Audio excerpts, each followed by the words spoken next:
Las estrellas más brillantes de Hollywood no cayeron por fracasar. Cayeron porque no pudieron alejarse de la botella. Detrás del glamour había hábitos que comenzaron siendo pequeños, luego lo tomaron todo. Y la verdad, es mucho más oscura de lo que las películas jamás te mostraron. Cary Grant era la definición del encanto. Voz suave, trajes elegantes, el tipo de hombre que hacía que todo pareciera sin esfuerzo. En la pantalla, lo tenía todo bajo control. Fuera de ella, sin embargo, estaba lidiando con algo mucho menos pulido, una lucha contra el alcohol que lo acompañó durante años. Ahora, la forma en que manejó esto no fue exactamente convencional. En lugar de los tratamientos habituales, su doctor le sugirió algo que incluso para los estándares actuales levanta una ceja: la terapia con LSD. Y aunque no lo creas, Grant no solo aceptó, sino que la adoptó. Esas sesiones no fueron solo un tratamiento para él. Se convirtieron en algo donde realmente encontró alivio. Pasó por ello muchas veces, según se informa, cerca de 100 sesiones, e incluso habló abiertamente sobre la experiencia. Los amigos a su alrededor también lo notaron. Judy Balaban bromeó una vez diciendo que si funcionaba para Cary Grant, era suficientemente bueno para ella. Y de alguna manera, en su caso, pareció marcar la diferencia. El hombre que una vez luchó encontró una manera de estabilizarse, de seguir adelante sin el mismo peso que lo arrastraba hacia abajo. Vivió una larga vida, falleciendo a los 82 años. Un recordatorio de que a veces el camino para salir de un problema no se parece a lo que esperas, pero para él, funcionó. Elizabeth Taylor poseía una presencia que iba más allá de la pantalla, elegante, imponente, imposible de ignorar. Todo acerca de ella se sentía más grande que la vida. Sin embargo, detrás de esa imagen pulida había una larga y silenciosa batalla contra el alcohol y los analgésicos que permaneció con ella durante años. En aquel entonces, la mayoría de las estrellas mantenían esas luchas ocultas. Si tenías un problema, lo enfrentabas en silencio. Pero Taylor eligió un camino diferente. En 1983, hizo una jugada audaz al ingresar públicamente al centro de tratamiento Betty Ford, siguiendo el ejemplo de Betty Ford. Esa decisión hizo más que ayudarla a ella. Cambió la forma en que la gente veía la recuperación. No lo ocultó, no lo suavizó. Habló abiertamente. Y esa honestidad llegó a personas que estaban librando la misma batalla en silencio. Juntas, esas historias ayudaron a sacar la adicción de las sombras. Y ella llevó esa fuerza hacia adelante. Su elección no solo cambió las percepciones sobre el tratamiento. La llevó a convertirse en una voz dedicada a la concienciación, prevención e investigación del SIDA. Elizabeth Taylor no era solo una estrella que la gente admiraba. Se convirtió en alguien a quien la gente podía mirar y darse cuenta de que enfrentar la verdad podría ser lo más fuerte que una persona puede hacer. André el Gigante, un nombre que aún resuena en la historia de la lucha libre. El hombre era enorme en todos los sentidos. Más de 2,7 metros de altura, pesando alrededor de 227 kilogramos, construido con un tipo de fuerza que la mayoría de la gente solo escucha. Pensarías que eso solo sería suficiente para hacerlo inolvidable, pero no fue así. Lo que realmente distinguió a André fue su relación con el alcohol. Ahora, he visto a muchos hombres que podían beber, pero André operaba en un nivel completamente diferente. Estamos hablando de consumir miles de calorías y alcohol al día como si no fuera nada inusual. Hay una historia, que se repite por una razón, de que una vez se tomó 119 cervezas en aproximadamente 6 horas antes de finalmente colapsar. Para la mayoría de los hombres, eso no solo terminaría la noche, terminaría la historia. Y no se detuvo ahí. En otra ocasión, permaneció en un bar hasta las 5 de la mañana, consumiendo constantemente 40 vodkas con tónica como si fuera parte de la rutina. Después de filmar La Princesa Prometida, una cuenta de bar supuestamente alcanzó los $40,000. Esa no es una cuenta, es una declaración. Para André, beber no era ocasional o celebraciones. Era constante, integrado en el ritmo de su vida. De la misma manera que la gente notaba su tamaño, también notaban eso. Al final, su legado con el alcohol igualaba al hombre mismo. Masivo, abrumador e imposible de pasar por alto.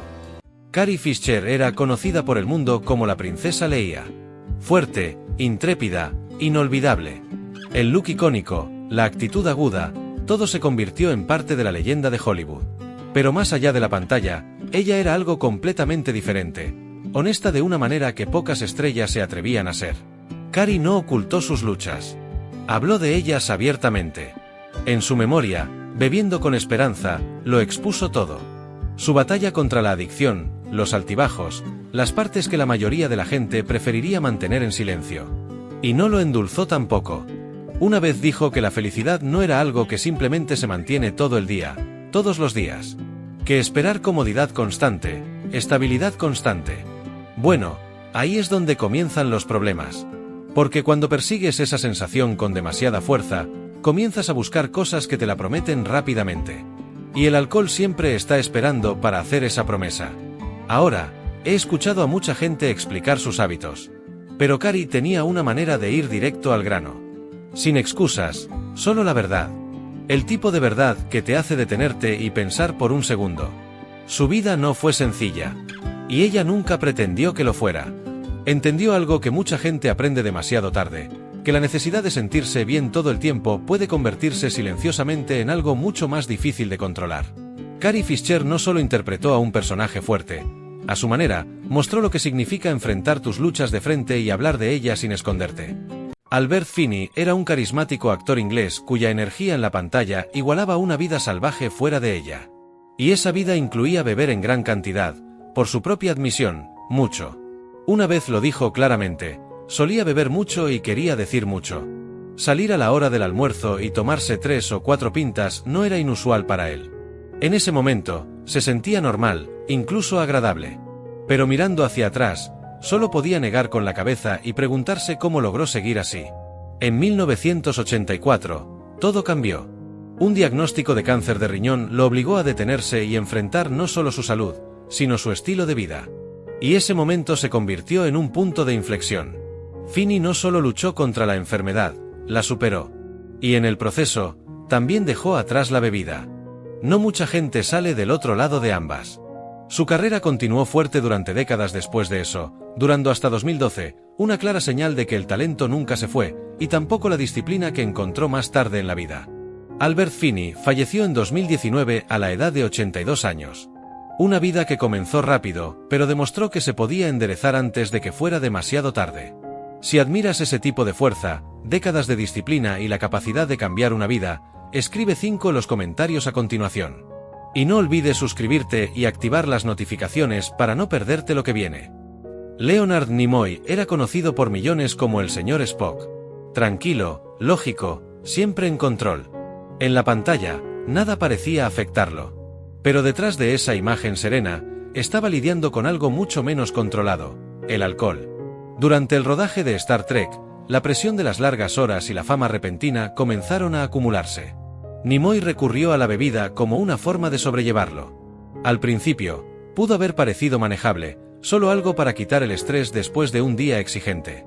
Pero como sucede a menudo, una copa se convirtió en 2, y 2 se convirtió en algo más difícil de dejar. Su compañero de reparto William Shatner luego habló sobre ello, explicando que Nimoy usaba el alcohol para adormecer el peso que venía con el éxito. Y con el tiempo, ese hábito se convirtió en una adicción seria. Después de que terminó el programa, Nimoy tomó una decisión. Buscó ayuda e ingresó a rehabilitación. No fue fácil, pero logró superar el alcoholismo, una victoria que no todos logran. Sin embargo, el daño de años de fumar permaneció con él. Ese hábito, igual de persistente, finalmente condujo a serios problemas de salud. Leonard Nimoy falleció a la edad de 83 años. Un hombre recordado por su control y disciplina, que pasó años luchando por recuperarlos en su propia vida. Anne Margaret era conocida como una de las gatitas originales de Hollywood, llena de energía, confianza y el tipo de presencia que hacía girar cabezas en el momento en que entraba en una habitación. Sabía cómo disfrutar la vida y por un tiempo ese estilo de vida parecía encajarle perfectamente. Pero alrededor de 1970, mientras filmaba RPM, las cosas comenzaron a cambiar. Lo que comenzó como nervios, especialmente alrededor de escenas más exigentes, lentamente se convirtió en algo más pesado. El alcohol intervino como una forma de sobrellevarlo. Y antes de darse cuenta, ya no era solo ocasional. Su relación con Elvis Presley solo añadió más a esa vida de ritmo acelerado. Fiestas, noches tardías, movimiento constante. Al año siguiente, admitió que ya no podía separar lo que era real de lo que no. La rutina se volvió clara: 1 quinto de whisky escocés, desmayarse, despertar y hacerlo todo de nuevo. Ahora, he visto patrones como ese antes. No se mantienen manejables por mucho tiempo. Pero en 1980, tomó una decisión que cambió todo. Se detuvo. No gradualmente, no a medias. Se alejó de la bebida por completo y se mantuvo así. En su autobiografía, Mi historia, habló abiertamente sobre ese viaje. Y un par de años después, durante una entrevista, cuando le ofrecieron una copa, simplemente sonrió y dijo que ya no bebía, añadiendo una broma ligera para mantener las cosas a su manera. Anne-Margrethe no solo vivió rápido.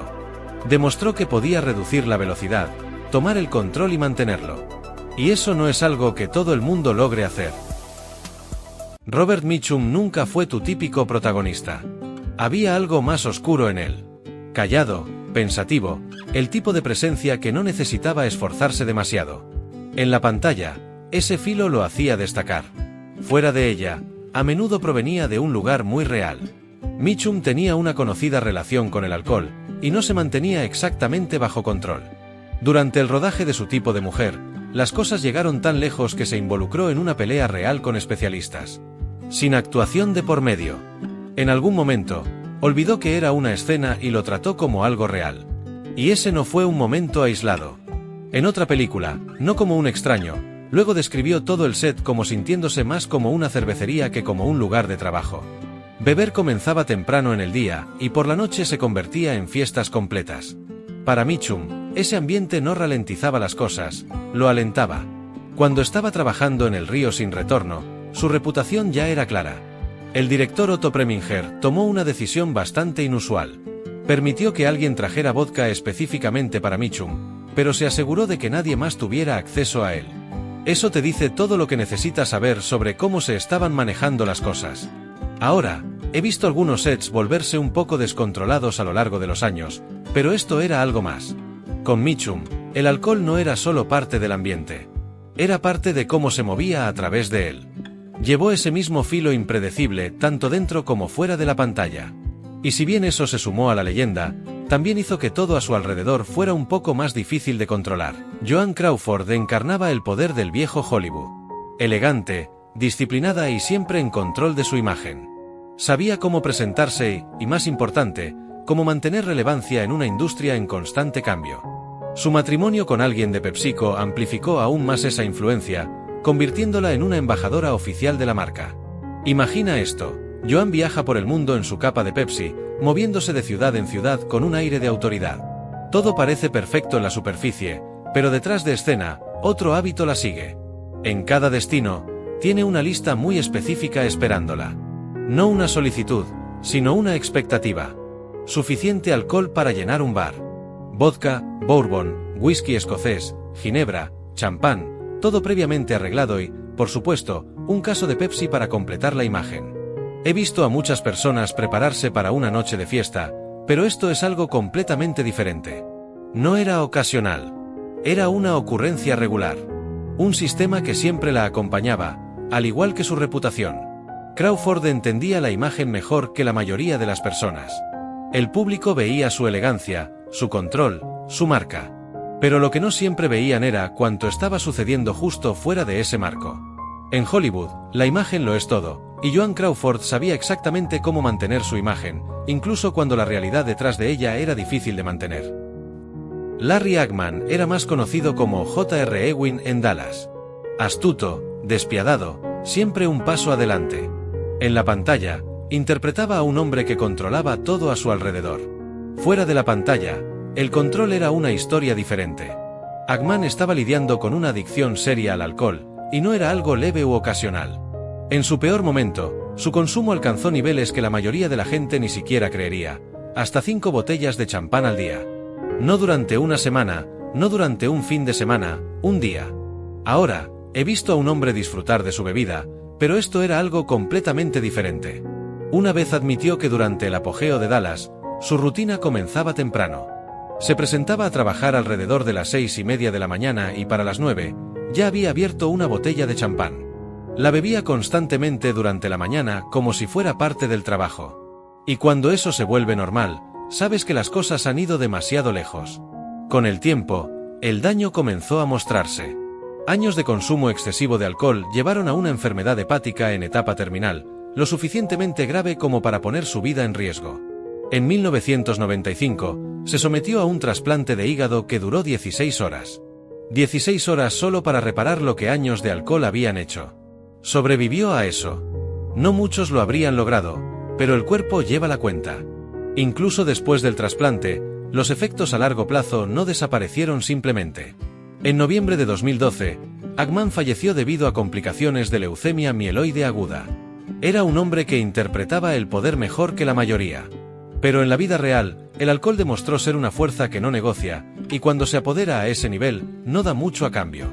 Ethel Barrymore provenía de una de las familias más legendarias en la actuación, los Barrymore. Un nombre que tenía peso tanto en el escenario como en la pantalla. El talento nunca fue la cuestión. Lo tenía en abundancia. Presencia, voz, timín. El tipo de intérprete en quien el público confiaba en el momento que aparecía. Pero como muchos en ese mundo, su historia tenía otro lado. La lucha de Ethel con el alcohol comenzó temprano. No fue algo que se infiltró más tarde. Este fue un hábito que se afianzó mientras aún estaba construyendo su carrera. Y durante un tiempo, la siguió de cerca, incluso mientras su reputación crecía. Ahora he visto cómo funciona eso. Éxito por fuera, algo completamente diferente a puerta cerrada. La diferencia con Ethel Barrymore es lo que sucedió después. A finales de la década de 1930, tomó una decisión: no reducir, no controlarlo, sino detenerlo por completo. Se convirtió en lo que la gente llama una abstemia, alguien que evita el alcohol por completo. Sin excepciones. Sin solo uno. Y se mantuvo firme en esa elección. Ese tipo de disciplina no es fácil, especialmente en una profesión donde beber era parte de la cultura. Pero no permitió que la definiera. En cambio, reconstruyó su vida alrededor del control, no del hábito. Y los resultados hablaron por sí mismos. Su carrera se extendió a lo largo de 6 décadas con importantes contribuciones tanto a Broadway como al West End. Se convirtió en conocida como la primera dama del teatro estadounidense, un título que no se gana por accidente. Ethel una vez dijo algo que permaneció con ella: que nadie en su familia debía beber porque les estaba envenenado. Palabras simples, pero claras. Entendía exactamente lo que había hecho y eligió nunca dejar que sucediera de nuevo. En un mundo donde muchos perdieron esa batalla, Ethel Barrymore no solo se alejó de ella, se mantuvo alejada. Y ese puede ser uno de los papeles más fuertes que jamás interpretó. Alan Ladd era una conocida estrella de cine, recordado por papeles como Sane en 1953. Callado, tranquilo, el tipo de actor que no necesitaba decir mucho para mantener tu atención. En la superficie, parecía una carrera sólida construida de la manera correcta. Pero detrás de eso, la vida tenía una forma de acumular cosas. Comenzó con algo simple. Un partido de fútbol americano con su hijo, una lesión en la mano, nada inusual al principio. Pero no sanó como debía. Se instaló una infección, y antes de darse cuenta, se volvió lo suficientemente grave como para arriesgar gangrena. En un momento, estuvo cerca de perder su mano por completo. Ahora, un dolor así no desaparece simplemente. Y para Ladd, la forma en que lo manejó se convirtió en parte del problema. Los sedantes y el alcohol intervinieron, no solo por el dolor físico, sino por las noches de insomnio que lo acompañaban. Lo que comenzó como alivio lentamente se convirtió en dependencia. Con el tiempo, las cosas se volvieron más difíciles de controlar. En 1962, sufrió una herida de bala autoinfligida. Dijo que fue accidental. Tal vez lo fue, tal vez no. Pero fue una clara señal de que las cosas ya no estaban estables. Y luego, 2 años después, la historia llegó a su fin. En 1964, Alan Ladd fue encontrado muerto por una sobredosis de sedantes y alcohol. Tenía solo 50 años. Una carrera construida sobre una fuerza silenciosa, deshecha por batallas que nadie podía ver. Marie Prevost fue parte del temprano protagonismo de Hollywood. Una cara familiar en las películas mudas, llena de promesa y encanto. Pero su historia no se desvaneció como la mayoría de la gente esperaría. En enero de 1937, a solo 40 años, falleció. La causa fue alcoholismo agudo. Y las circunstancias fueron tan silenciosas como inquietantes. Su cuerpo no fue descubierto de inmediato. Fueron sus perros ladrando sin cesar lo que finalmente atrajo la atención de los vecinos. Cuando entraron a la habitación, la escena contaba su propia historia. Botellas de licor vacías esparcidas por todas partes. Una vida que se había reducido lentamente al aislamiento y la costumbre. Entre sus pertenencias había un pagaré dirigido a Joan Crawford. Un pequeño detalle que insinúa conexiones que aún persistían incluso cuando todo lo demás se estaba desmoronando. Su funeral reunió a nombres que la gente reconocería. Crawford, Clark Gable, Barbara Stanwyck, y fue Crawford quien cubrió los costos. Sin embargo, a pesar de esos vínculos con las figuras más grandes de Hollywood, su patrimonio se valoró en solo $300. Ahora, he visto el éxito ir y venir, pero ese tipo de contraste permanece contigo, desde la pantalla hasta ese final. Su historia no desapareció por completo. De hecho, se convirtió en uno de los casos que impulsaron algo más grande, la necesidad de sistemas de apoyo en la industria, contribuyendo eventualmente a la creación del Motion Picture and Television Country House and Hospital. La vida de Marie Prevost pudo haber terminado en silencio, pero el impacto de su historia llegó más lejos de lo que la mayoría esperaría. 1. Entonces, ha sido testigo del brillo, la fama y los hábitos que gradualmente se apoderan de la vida detrás de escena. Algunas historias se han desvanecido silenciosamente. Otras han dejado una marca indeleble. ¿Qué historia te causó la impresión más profunda? Gracias por ver hasta el final. Y recuerda, a veces la verdadera historia comienza después de que las luces se apagan.